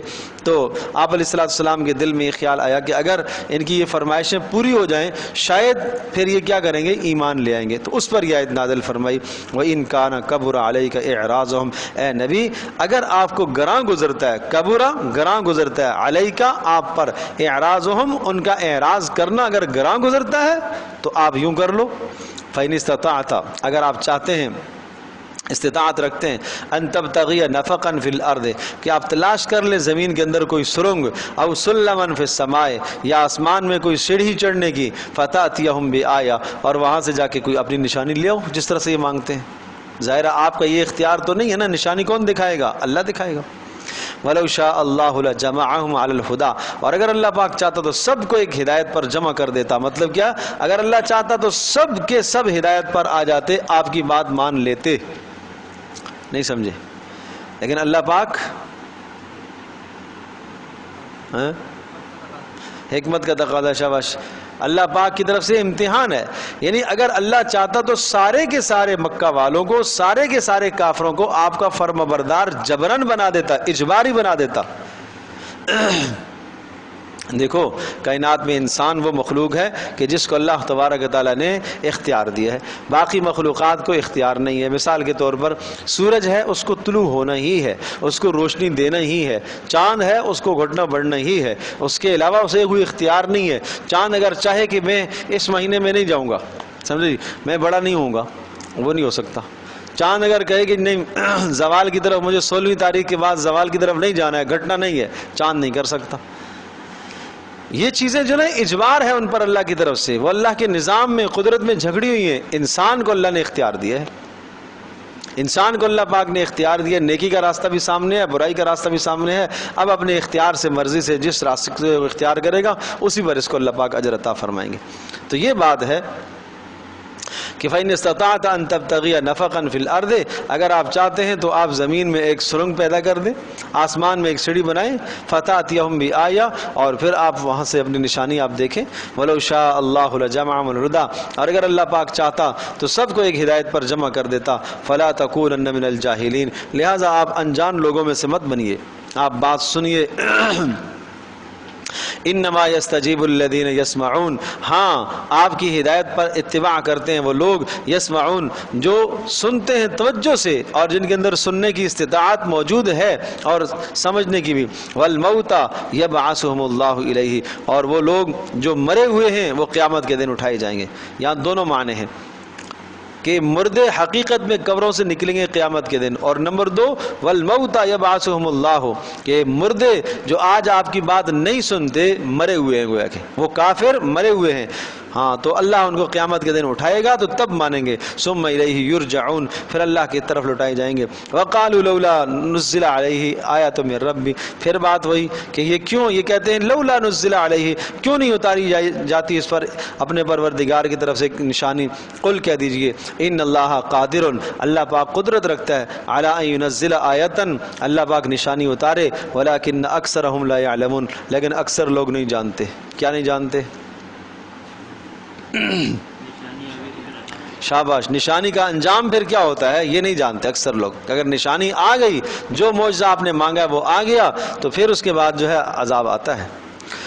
وما من دابة في الأرض ولا طائر يطير بجناحيه إلا أمم أمثالكم وما من دابة اور نہیں ہے کوئی چلنے والا چوپایا فی الارض زمین کے اندر، ولا طائر اور نہ کوئی پرندہ یطیر بجناحیہ جو اڑتا ہو اپنے دونوں پروں سے، الا امم امثالکم یہ تمہاری طرح کی مثالیں تو ہیں، جس طرح سے زمین کے اندر چلنے والوں کو اللہ پاک روزیاں دیتا ہے، فضاؤں میں اڑنے والوں کو اللہ روزیاں دیتا ہے، بری کو بحری کو ہر قسم کی مخلوق کو اللہ پاک روزی دیتا ہے، تو اللہ پاک تمہیں بھی دے گا۔ ما فرطنا فی الکتاب من شیء، ہم نے کچھ بھی کمی نہیں کی لکھنے میں، یعنی جو تمہاری روزی لکھی ہوئی ہے وہ لکھی ہوئی ہے۔ ثم الی ربہم یحشرون، پھر یہ اپنے پروردگار کی طرف جمع ہوں گے۔ والذین کذبوا بآیاتنا، اور وہ لوگ جو انکار کرتے ہیں ہماری آیات کا، صم بکم فی الظلمات، صمن بہرے ہیں، بکمن گونگے ہیں، فی الظلمات اندھیروں میں پڑے ہوئے ہیں۔ من یشاء اللہ یضلل، اور فرمایا کہ جس کو اللہ چاہے گا گمراہ کرے گا، ومن یشاء یجعلہ علی صراط مستقیم، اور جس کو اللہ پاک چاہے گا سیدھے راستے پر ڈال دے گا۔ قل، کہہ دیجئے، ارأیتکم ان اتاکم عذاب اللہ او اتتکم الساعہ، بھلا یہ بتاؤ، ان ارأیتکم ان اتاکم عذاب اللہ، اگر اللہ کا عذاب آ گیا اس دنیا کے اندر، غرق ہونے کا، مسخ ہونے کا، زلزلے کا، او اتتہم الساعہ، یا قیامت آ جائے، غیر اللہ تدعون، اس وقت کس کو پکارو گے بتاؤ؟ کیا اللہ کے علاوہ کسی اور کو پکارو گے؟ ان کنتم صادقین، اگر تم سچے ہو اپنے دعوے میں کہ فلاں اللہ کا شریک ہے، تو اس وقت تم کس کو پکارو گے؟ بل ایاہ تدعون، بلکہ اسی ہی کو تم پکارو گے۔ فیکشف ما تدعون الیہ، اور وہ ہٹا دے گا اس چیز کو جس چیز کی طرف تم نے اس کو پکارا ہے، یعنی اس تکلیف سے تمہیں ہٹا دے گا، ان شاء، اگر چاہے گا۔ لیکن کیا ہوگا؟ وتنسون ما تشرکون، لیکن تم بھلا دیتے ہو بعد میں، پھر سمجھے، بھلا جاتے ہو۔ اللہ اکبر۔ وَلَقَدْ أَرْسَلْنَا إِلَىٰ أُمَمٍ مِّن قَبْلِكَ فَأَخَذْنَاهُم بِالْبَأْسَاءِ وَالضَّرَّاءِ، اصلاح کا طریقہ کہ اللہ تبارک تعالیٰ انسانوں کی اصلاح کے بندوبست کیسے کرتا ہے، انتظامات کیسے کرتا ہے، ایک یہ مضمون ہے۔ وَلَقَدْ أَرْسَلْنَا إِلَىٰ أُمَمٍ مِّن قَبْلِكَ، اور تحقیق ہم نے بھیجا ہے آپ سے پہلے بھی امتوں کی طرف رسولوں کو، تو گزشتہ امتوں سے عبرت حاصل کرو۔ پھر کیا ہوا؟ فَأَخَذْنَاهُم بِالْبَأْسَاءِ وَالضَّرَّاءِ، ہم نے گزشتہ امتوں میں رسولوں کو بھیجا اور قوموں نے رسولوں کو جھٹلایا۔ جب رسولوں کو جھٹلایا تو پھر کیا ہوا؟ فَأَخَذْنَاهُمْ، ہم نے ان قوموں کو پکڑا، بِالْبَأْسَاءِ وَالضَّرَّاءِ، بأسا تنگی کے ساتھ، ذرہ بیماریوں کے ساتھ۔ بأسا کہتے ہیں فقر و فاقہ، مالی تنگی، اور ذرہ جسمانی تنگی، مالوں کی تنگی آئی، بیماریاں پیدا ہوئیں۔ اور یہ کیوں کیا ہم نے؟ لعلہم یتضرعون، تاکہ وہ گڑ گڑا کر عاجزی کریں اور اللہ کی طرف رجوع کر لیں، یہ اس لیے کیا تھا۔ ارے بات سمجھ میں آئی جی؟ اللہ کی جب نافرمانیاں کرتے ہیں تو پھر اللہ پاک کا ضابطہ اور اصول کیا ہے؟ اللہ پاک تکلیفوں میں مبتلا کرتا ہے، اور تکلیفوں میں مبتلا اس لیے کرتا ہے لعلہم یتضرعون، تاکہ وہ اللہ کی طرف لوٹ آئیں، واپس آ جائیں۔ فلولا اذ جاءہم بأسنا تضرعوا، پر ایسا کیوں نہیں ہوا کہ جب ہمارا عذاب ان پر آیا، تضرعوا تو کیا کرتے؟ اللہ کی طرف رجوع کرتے، تضرع عاجزی کرتے۔ ولیکن قست قلوبہم، لیکن ان کے دل تو اور سخت ہو گئے۔ وزین لہم الشیطان ما کانوا یعملون، اور شیطان نے ان کے اعمال کو اور مزین کر دیا۔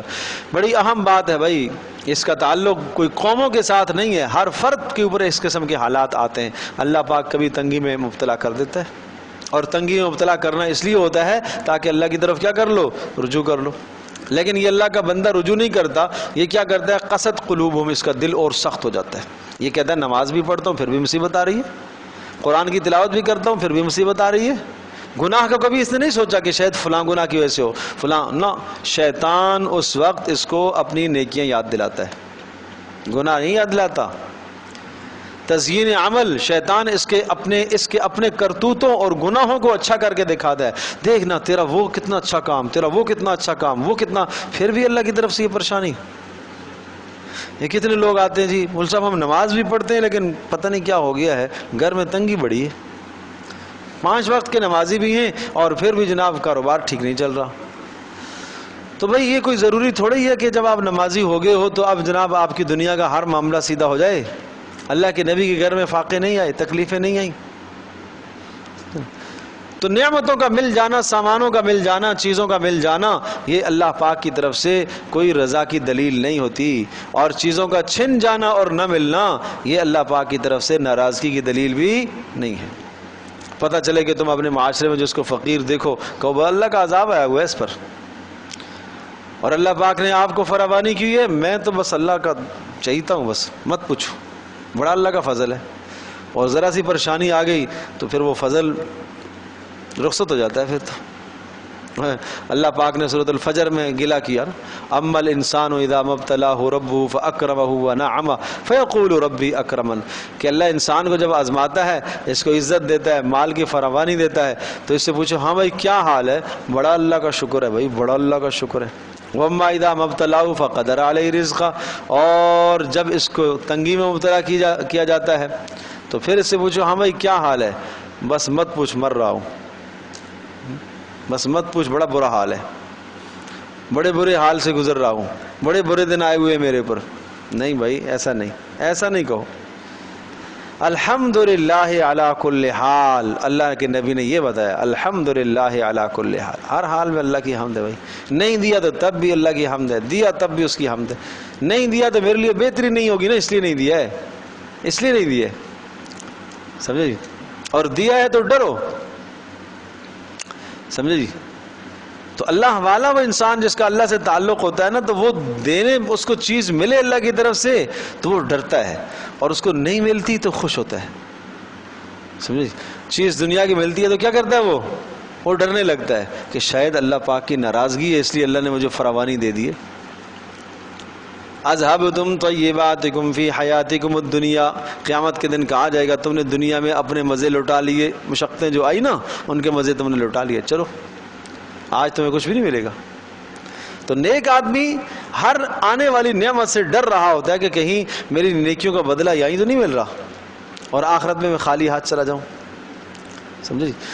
تو یہ حال ہر انسان پر دو حال آتے ہیں۔ فرمایا کہ جب قومیں جھٹلاتی ہیں رسولوں کی باتوں کو، نافرمانیوں میں مبتلا ہو جاتے ہیں، تو ہم کیا کرتے ہیں؟ ان کو تنگی میں مبتلا کرتے ہیں، لعلہم یتضرعون، تاکہ رجوع کر لے۔ فلولا اذ جاءہم باسنا تضرعوا، پھر ایسا کیوں نہیں ہوتا کہ جب ہمارے عذاب آتے ہیں تو اللہ کی طرف رجوع کریں؟ ولکن قست قلوبہم، لیکن ان کے دل اور سخت ہو جاتے ہیں۔ وزین لہم الشیطان، اور شیطان ان کو مزین کر دیتا ہے، ان کے برے اعمال، مشرکانہ اعمال کو مزین کر دیتا ہے۔ اور میرے عزیز دوستوں اور بزرگوں، ایسے پسماندہ علاقے ہمارا جانا ہوا تھر کے علاقوں کے اندر، اور اسی طرح سے اور ایک بار جب 2005 کی بات ہے تو یہ کشمیر کے علاقوں میں زلزلہ آیا اور بڑا سخت زلزلہ آیا، تو آپ یقین جانیو وہاں جب ہم گئے تو لوگوں کے حالات دیکھے تو کفر سرکشی میں اضافہ ہو گیا، اور وہ باہر ملکوں سے جو آنے والی امدادی ٹیمیں وہ کہتی ہیں تمہارا رب کہاں ہے؟ جو کفر پھیلانے والے ہیں وہ کہتے ہیں تمہارا رب کہاں ہے؟ اگر تمہارا رب ہوتا تو تمہیں عذاب کیوں دیتا؟ تو یہ ہے زین لہم الشیطان، شیطان ان کے گناہ کے اعمال کیا کرتا ہے؟ مزین کر دیتا ہے۔ وہ تاتاری قوم جب مسلمانوں پر اس نے یلغار کی، 7ویں ہجری کی بات ہے، اور اس قدر یلغار تھی، اس قدر خطرناک یلغار تھی کہ یوں لگتا تھا کہ اسلام مٹ جائے گا، بالکل مٹ ہی گیا۔ اسلام کے جو بڑے بڑے قلعے تھے، بخارا اور سمرقند، جیسے اب شہر کراچی ہے، لاہور ہے، اسلام کے بڑے بڑے قلعے ہیں، مدارس ہیں، یہ حال تھا۔ اس سے کہیں زیادہ ہزاروں طلبہ ایک ایک مدرسے میں، جو امام بخاری کا علاقہ، امام مسلم کا علاقہ، ابو داؤد اور ترمذی کا علاقہ، بڑے بڑے ائمہ وہاں سے پیدا ہوئے، اور یہ علاقے انہوں نے تہس نہس کر دیے، کتب خانے انہوں نے جلا کر راکھ کر دیے، اور اس زمانے میں کتابیں ہاتھوں سے لکھی ہوتی تھیں، اور کتابوں کو انہوں نے دجلہ اور فرات میں ڈالا جب، تو پانی سمندروں کا کالا اور سیاہ ہوگا سیاہی کی وجہ سے، اور ایسی خونوں کی ہولی کھیلی انہوں نے، قتل کر کے مسلمانوں کو جب سمندروں میں ڈالا تو سرخ ہو گیا پانی خون کی وجہ سے، اتنے بڑے مظالم آئے تھے۔ اور یوں لگ رہا تھا کہ بس یہ، یعنی یہاں تک کہ بعض مورخین نے لکھا کہ شاید وہ جو یاجوج ماجوج کے بارے میں آتا ہے تو شاید یہی ہے، اتنا گمان ہونے لگا کہ یاجوج ماجوج ہے۔ اس وقت ایک عالم دین سے ایک تاتاری نے سوال کیا تھا کہ ہم حق پر ہیں، اگر تم حق پر ہوتے تو اللہ تمہاری مدد کرتا، تمہارا اللہ کہاں ہے؟ سمجھے؟ مدد تو ہماری ہو رہی ہے اور ہم تمہارے اوپر قابض اور غالب ہوتے چلے جا رہے ہیں، اور تمہارا ہمارے محکوم ہو۔ اتنا رعب تھا ان تاتاریوں کا کہ اگر کوئی تاتاری کسی مسلمان کو دیکھتا، اس کو کہتا یہیں ٹھہر جا، میں گھر سے تلوار لے کے آتا ہوں، تمہارا سر قلم کروں گا۔ وہ بیچارہ ڈر کے مارے وہاں سے ہلتا بھی نہیں تھا، وہیں بیٹھا رہتا تھا، یہ حال تھا، ایسا خوف پھیلا ہوا تھا۔ تو اس پر اس عالم نے کہا کہ مسئلہ یہ نہیں ہے، مسئلہ یہ ہے کہ ہم اللہ پاک سے باغی ہو گئے، ہم نافرمان ہو گئے اللہ کے، اور ہماری مثال بکریوں کی سی ہے، اور بکریاں جب چرواہے سے بفر جاتی ہیں، الگ ہو جاتی ہیں، جدا ہو جاتی ہیں، تو چرواہے کیا کرتے ہیں، اپنے کتوں کو ان کے پیچھے چھوڑتے ہیں، اور کتے جا کے کاٹتے ہیں بکریوں کو، تو پھر بکریاں واپس مالک تک آتی ہیں، اس وقت تک کتا پیچھے لگا رہتا ہے جب تک بکری مالک کے پاس واپس نہ آئے۔ کہا تم ہمارے لیے کتے ہو، تمہاری مثال کتوں کی سی ہے، ہم نے اللہ کی نافرمانی کی، اللہ پاک نے تمہیں ہمارے اوپر مسلط کیا ہے، اس وقت تک تم مسلط رہو گے جب تک ہم اللہ کی طرف رجوع نہیں کریں گے۔ اللہ اکبر۔ تو آج قوم کی پستی اور زوال یہی تو ہے کہ جب مصیبت آتی ہے، پریشانی آتی ہے، تو چاہیے تو یہ تھا کہ اس مصیبت اور پریشانی میں آدمی اللہ کی طرف رجوع کرتا، لیکن اور باغی بن جاتے ہیں، اور نافرمان ہو جاتے ہیں، اور ڈھٹائی پر اتر آتے ہیں، سمجھے جی۔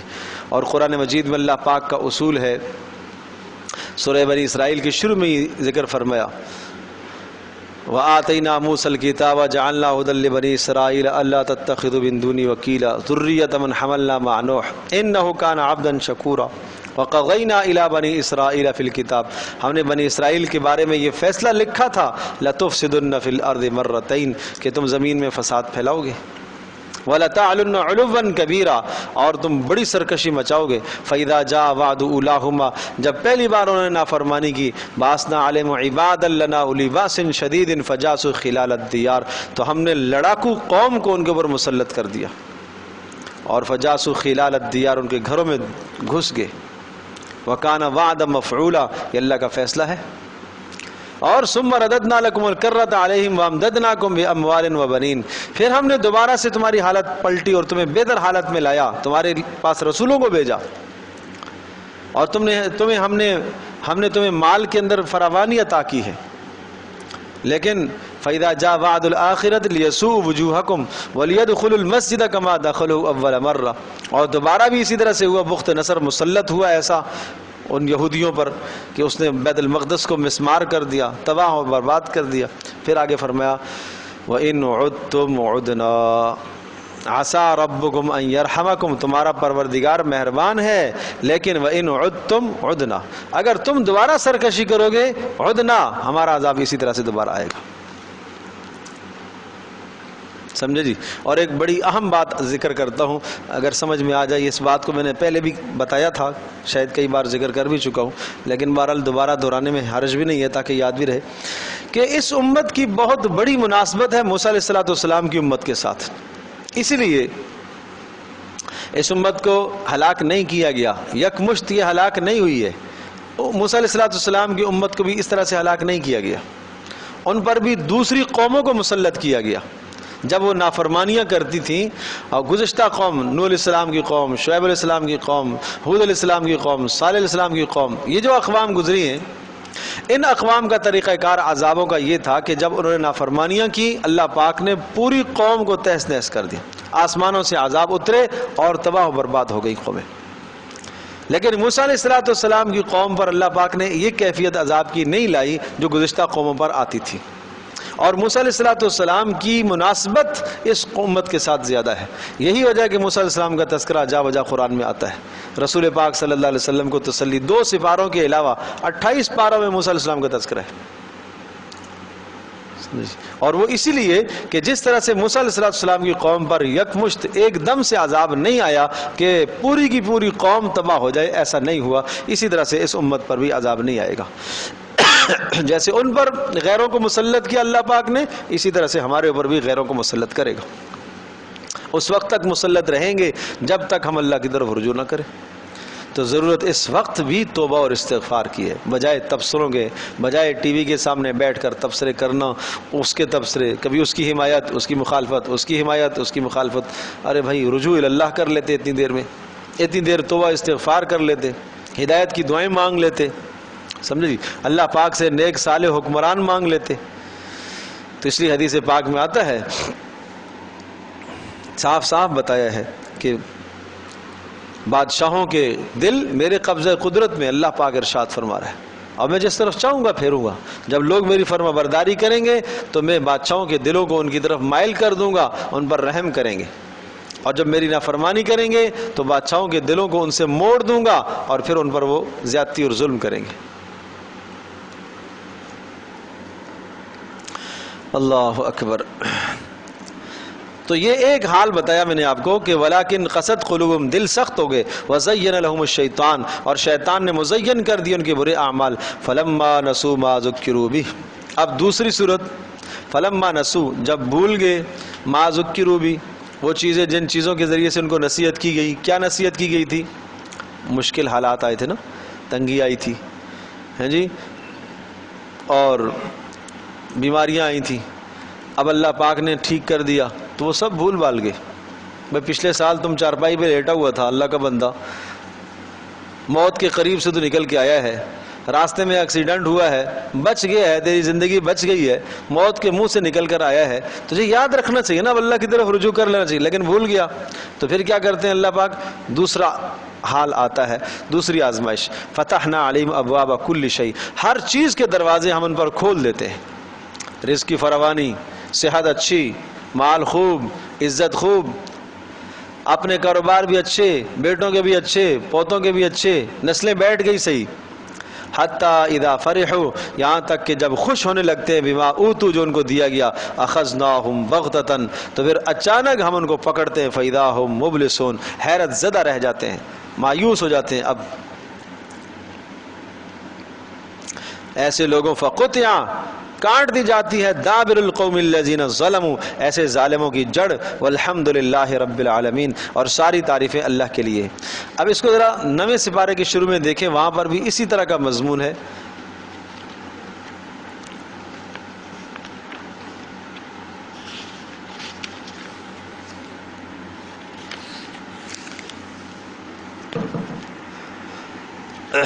آیت نمبر 94 ہے سورۃ الاعراف, 9ویں سپارے کے پہلے صفحے پر ہی آئے گا.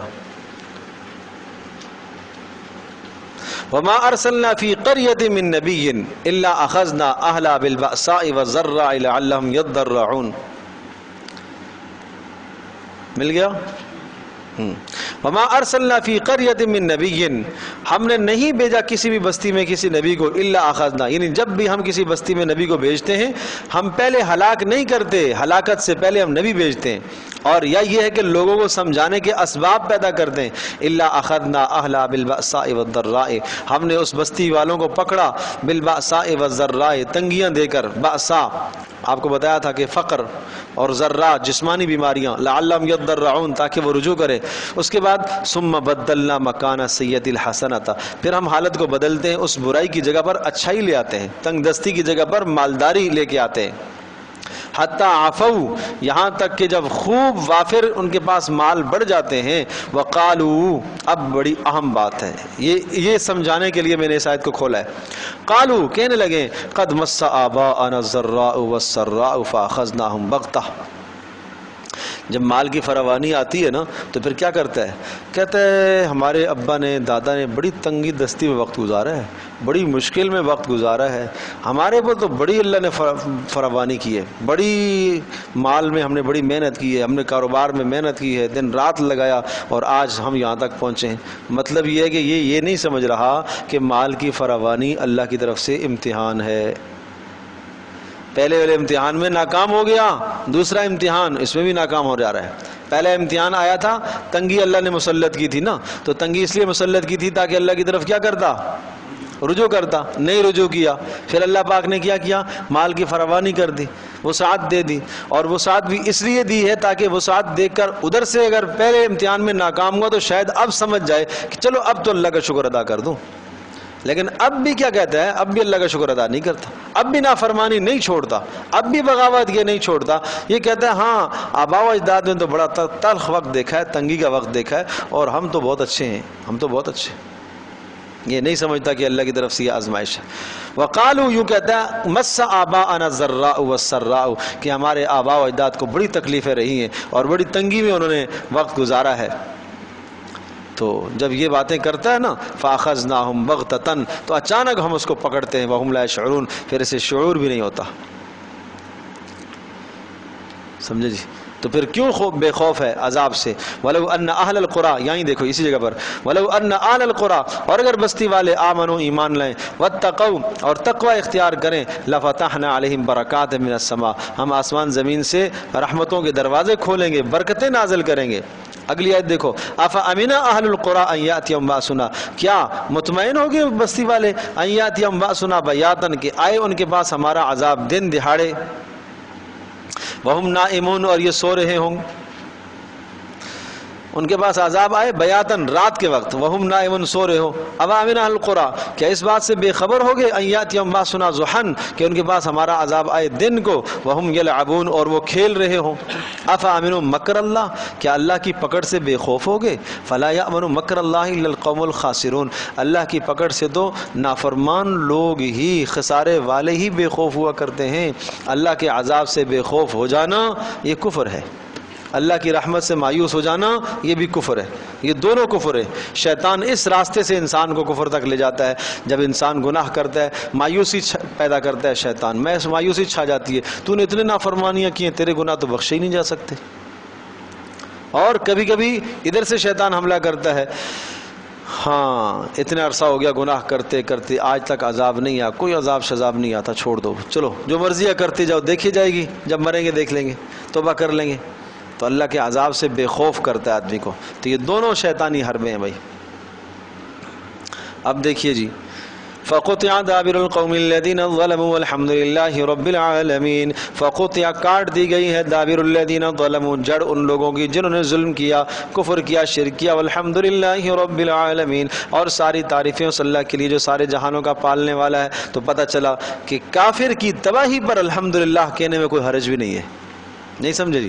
فَقُطِعَ دَابِرُ الْقَوْمِ الَّذِينَ ظَلَمُوا، جڑ سے اکھیڑ دیے گئے وہ لوگ جنہوں نے ظلم کیا، والحمدللہ رب العالمین، اور ساری تعریفیں اللہ کے لیے جو سارے جہانوں کا پالنے والا۔ یہ جو آیت ہے نا، فَقُطِعَ دَابِرُ الْقَوْمِ الَّذِينَ ظَلَمُوا، یہ آیت میں بتایا کرتا ہوں بہت ساری تکلیفوں پر، جس کو جسم میں کوئی ایسا درد ہو، ایسی بیماری، کوئی پھوڑا ہو اور جو بالکل نہ ختم ہوتا ہو اور مسلسل اذیت دیتا ہو، تو اس کو پڑھ کر دم کرا کریں۔ فَقُطِعَ دَابِرُ الْقَوْمِ الَّذِينَ ظَلَمُوا وَالْحَمْدُ لِلَّهِ رَبِّ الْعَالَمِينَ۔ 101 مرتبہ اس کو پڑھا کریں روزانہ، ہر نماز کے ساتھ ہو جائے تو بہت اچھی بات، نہیں تو کسی بھی وقت 101 مرتبہ پڑھ کر اول و آخر 3 بار درود شریف پڑھیں، اور پھر اس کو پانی پر دم کر کے پئیں بھی اور وہاں لگائیں بھی۔ فَقُطِعَ دَابِرُ الْقَوْمِ الَّذِينَ ظَلَمُوا، جڑ سے کاٹ دیے گئے وہ لوگ جنہوں نے ظلم کیا ہے، وَالْحَمْدُ لِلَّهِ رَبِّ الْعَالَمِينَ، اور ساری تعریفیں اللہ کے لیے جو سارے جہانوں کا پالنے والا ہے۔ اللہ اکبر، بس کرتے ہیں۔